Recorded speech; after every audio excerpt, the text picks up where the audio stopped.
There's a particular kind of silence that descends when everyone at the dinner table is staring at their phones. It's not peaceful. It's the silence of souls that have forgotten how to meet. And if you've noticed this silence, if it disturbs you, then you already know something that most have forgotten. We are living through the systematic assassination of depth. I want to tell you about a fever that has infected our species. It presents as entertainment, but functions as amnesia. It masquerades as connection, but delivers isolation. It promises knowledge, but delivers only noise. And the most terrifying symptom? The patients love their disease. They defend it. They can't imagine life without it. You feel it, don't you? That gnawing sense that something essential has been traded away, that we've become a civilization of surface dwellers, skating across the frozen lake of existence, terrified that if we stop moving, we might fall through into the dark water of genuine thought. We've built a world where the algorithm is our oracle, where the trending topic is our scripture, where the influencer is our prophet. And in this world, wisdom hasn't just become rare, it's become suspect. Socrates taught that true wisdom begins with 3 words: I don't know. But imagine saying that today. Imagine a leader, a teacher, an expert admitting uncertainty. They'd be devoured in seconds. We've created a culture that mistakes volume for authority, confidence for competence, and performance for presence. The quiet voice that says, "Let me think about that," is drowned out by the loud voice that says, "Here's what you should believe." This isn't accidental. This is architecture. Every notification is designed to interrupt reflection. Every algorithm is calibrated to bypass your prefrontal cortex and trigger your amygdala. Every headline is crafted not to inform, but to inflame. We live inside a machine that turns contemplation into consumption, citizens into users, and human beings into engagement metrics. The psychologist Carl Jung warned us, thinking is difficult, that's why most people judge.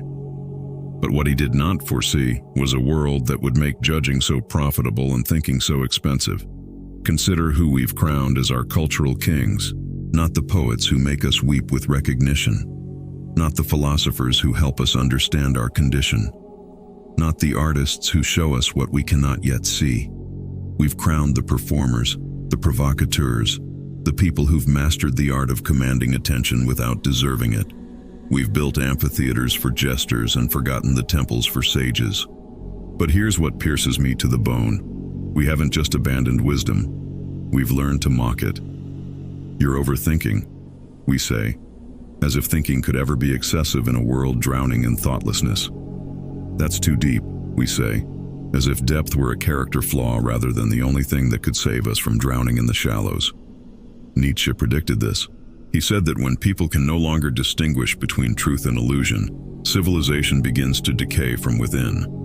Look around. We're not just living in that decay, we're celebrating it. We've gamified ignorance, monetized outrage, and democratized delusion. We've built a culture where having an opinion about everything is valued more than understanding anything. The ancient world knew better.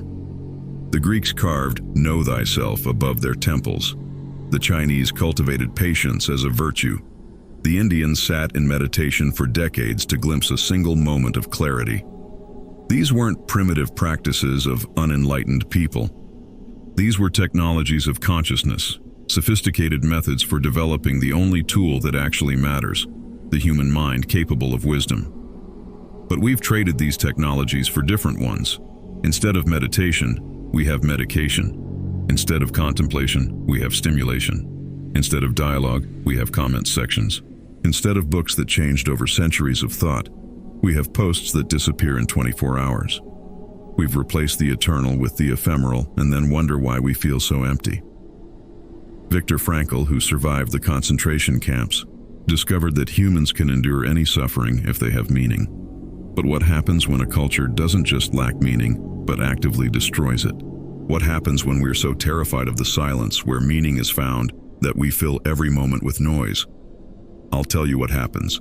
The soul begins to starve. And a starving soul will eat anything, any ideology, any distraction, any promise of purpose, no matter how hollow. This is why people join cults of personality. This is why they lose themselves in digital worlds. This is why they trade their birthright of consciousness for a mess of pottage called content. The philosopher Neil Postman warned us we were amusing ourselves to death. But it's worse than that. We're amusing ourselves to death while convincing ourselves we're more alive than ever. We mistake stimulation for vitality, information for knowledge, and likes for love. We've become addicted to the surface because we're terrified of what lies beneath. Because beneath the noise is a question that burns like fire. Who am I when I'm not performing? Who am I when the audience disappears? Who am I in the silence between thoughts? In the space between breaths? In the moment before I reach for my phone? That question is the gateway to wisdom, and it's the question our entire civilization is structured to help you avoid. But you're still here. You're still listening, which means the fever hasn't consumed you completely. Some part of you remembers what it felt like to think a thought all the way through, to sit with an idea until it revealed its secrets, to have a conversation that changed you rather than merely entertained you. That remembering is sacred. It's the seed of revolution. But this revolution won't be televised, won't be hashtagged, won't trend. It will happen in the quiet moments when you choose the book over the scroll, the walk over the binge, the question over the answer. It will happen when you dare to admit ignorance in a world that rewards false certainty. It will happen when you choose depth in a culture that worships surface. How do you begin? You begin by understanding that your attention is not a renewable resource. It's the substance of your life itself. Every moment you give to the machine is a moment you'll never get back. So guard your attention like the treasure it is. Treat your mind like a garden that needs both cultivation and protection. Read books that have survived centuries, not posts that won't survive the hour. Seek conversations with people who make you uncomfortable with their depth, not comfortable with their agreement. Learn to sit in silence without immediately filling it. Learn to be bored, because boredom is the soul's way of telling you it's time to go deeper. Find your tribe, but make it small. 3 people who think deeply are worth more than 3,000 who think shallowly. Create rituals of depth, a weekly walk without devices, a monthly day of silence, a yearly retreat into solitude. These aren't luxuries. They're necessities for anyone who wants to remain human in a world determined to make us machines. Question everything that's presented as obviously true. The obvious is often the enemy of the actual. When everyone agrees, ask what they're not seeing. When something goes viral, ask what virus it's carrying. When you're told what to think, ask who benefits from your thinking it. But most importantly, understand this. Wisdom isn't something you acquire, it's something you become. It's not a trophy you win, but a fire you tend. Every time you choose reflection over reaction, every time you choose depth over surface, every time you choose the difficult truth over the comfortable lie, you're not just making a choice, you're becoming a choice. You're becoming what the world desperately needs but doesn't know how to value. A human being who thinks, who questions, who refuses to be reduced to an algorithm's prediction or a marketer's demographic. The world may glorify stupidity, but stupidity is loud precisely because it's hollow. Wisdom is quiet because it's full. And in a world of empty vessels making the most noise, your fullness is a form of resistance. Don't mistake me. This path is lonely. The wise have always walked alone, not because they choose isolation, but because depth is isolating in a world committed to surface. But here's the secret. There are others walking this path. You can't see them because they're not performing their journey. They're living it. So live it. Choose the difficult book. Ask the uncomfortable question. Sit with the painful truth. Resist the dopamine hit. Embrace the fertile void. Trust the slow revelation over the quick fix. Remember, every civilization that fell forgot how to think before it forgot how to survive. But every renaissance began with a single person who remembered how to question. Be that person.